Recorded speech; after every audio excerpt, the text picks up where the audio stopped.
That day was sometime in 2003. The entire village was still poor and simple. The commune had just managed to bring electricity in a few days prior. But even with that, only a few households dared to sign up for it. Partly because people were frugal, partly because they were poor and worried about the cost of electricity. Even buying a single light bulb required careful consideration. Inside the house, there were only 2 oil lamps, one in the main room and one in the kitchen, mainly for cooking convenience.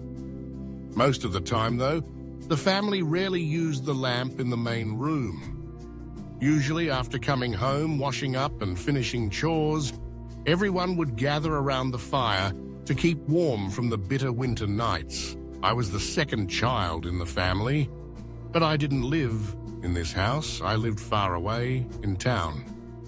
That summer, since I had some time off, I asked my parents to let me come here to visit my relatives. This house belonged to my paternal grandfather. He and my grandmother had lived here since the days of reclaiming the land, back when this entire Thangloy commune had not even seen a single kin person. My grandmother had passed away in 2000, leaving my grandfather alone and lonely. My parents convinced him to move to the district town so they could take care of him. This house was left under the care of my youngest uncle, Tai. Uncle Tai was tall and muscular, already over 20 at the time, strong and full of youth. Yet, he had no wife or children. He hadn't even had a single romantic relationship. And there was a reason for that. Back then, the entire Thangloy commune was situated along a stretch of the wild Ma River. The river was small but treacherous, claiming lives every so often. Every few days, a drowned body would drift down to our section of the river. The deaths were so frequent that even the adults were terrified and forbade their children from going near the river. Otherwise, they would get a beating. But no matter how strict the warnings, the children still swam in the river as if it were nothing. To them, the river was calm and peaceful. At worst, there were just a few floating corpses. The kids back then were much bolder than the kids today. Some even dared to sleep in the cemetery, and older ones claimed they had played around with ghostly flames. As for Uncle Tai, the reason he couldn't find a wife stemmed from his profession, one that people had always feared and avoided. He dug graves for the dead. In reality, there was nothing inherently wrong with the job, but at that time, the people of Thangloy were extremely superstitious. Anything related to the dead was met with vigorous head-shaking and muttering about offending the river god or bringing ghosts home. And Uncle Tai's job required him to be around the dead all year long. How could he escape such outdated taboos? So no matter how tall or handsome he was, the parents of the village girls strictly forbade them from going near him. Some girls found him attractive, but their superstitions won in the end, and they abandoned their secret affections. The pot of porridge boiled furiously, steam rising in thick clouds. My stomach growled loudly in protest. I grabbed a dented aluminum ladle, scooped up a taste, and added a bit of seasoning. Once it was done, I covered the pot and carefully set a newspaper aside, keeping it away from the fire. Then, I got up and went to call Nam, who was sick and groaning inside, urging him to get up and have some porridge to regain his strength. But just as I stepped up to the kitchen threshold to enter the main room, I saw Nam already standing there, grinning playfully at me. Sweat beaded on his forehead, yet his body radiated energy, as if he had never been sick. It was as if his illness had been nothing more than a clever trick. Nam was the eldest son of Uncle Din and his wife. The day before, both his parents had urgent matters in town, so they left him here with Uncle Tai because he was sick. Nam was small and frail, constantly battling illnesses since birth. His parents had spent a fortune on medicine, but his condition never really improved.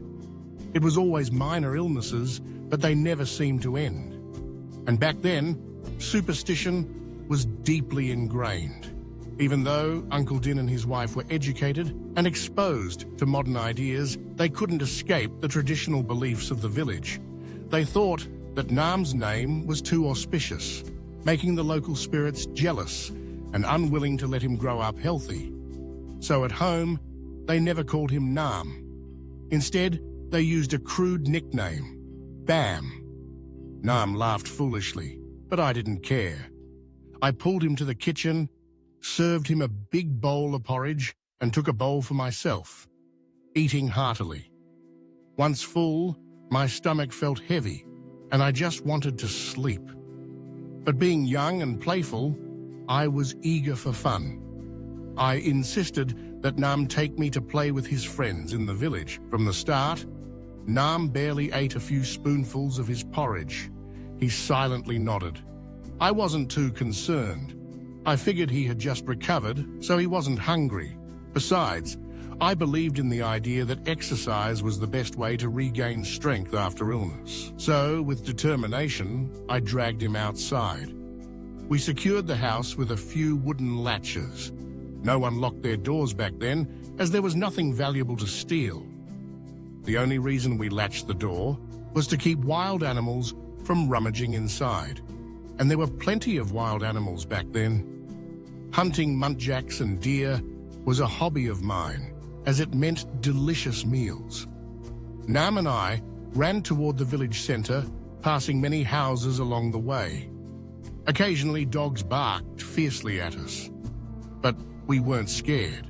In fact, we even threw stones at them to make them bark louder before dashing away, laughing. That night, the village children were playing war games. Nam and I joined, only to be assigned to the neutral side, the group that everyone attacked.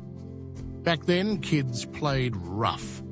They used slingshots and fired large vong seeds at each other without mercy. Knowing our disadvantage, Nam and I quickly ran back home to take cover, grabbing extra vong seeds along the way for ammunition. As soon as we reached the house, the enemy kids were already shouting and chasing after us. We barely made it inside, slamming the door shut just as vong seeds pelted against the wooden panels like a hailstorm. Nam fired shots back through the cracks in the door, and I did the same, laughing. I called out to him, "Once Dat gets back, the three of us won't have to run anymore." Dat was another cousin. A year younger than me, he was reckless and bold, so much so that I often called him an idiot. But his wild nature made him a feared opponent in these war games. Tonight, the kids must have known Dat was away, so they took the chance to unleash their revenge on us. The vong seeds eventually stopped flying. The other kids must have given up. I let out a sigh of relief, but Nam still looked pale and uneasy. I walked into the main room to sit by the oil lamp. But when I turned toward the bed, I saw a figure lying under the blanket, motionless.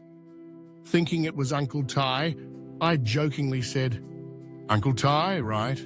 Then, playfully, I yanked the blanket off. A horrifying stench hit me, like boiled chicken left out too long.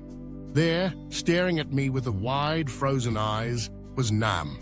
His hair was matted, his face deathly pale, his lips dry. He was stone cold. The Nam who had just been with me, who had smiled and played, was standing behind me. I wanted to run, but my legs wouldn't move. Then, outside, a voice called, "Why are you two locking yourselves inside?"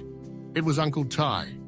I bolted out, stumbling into the darkness.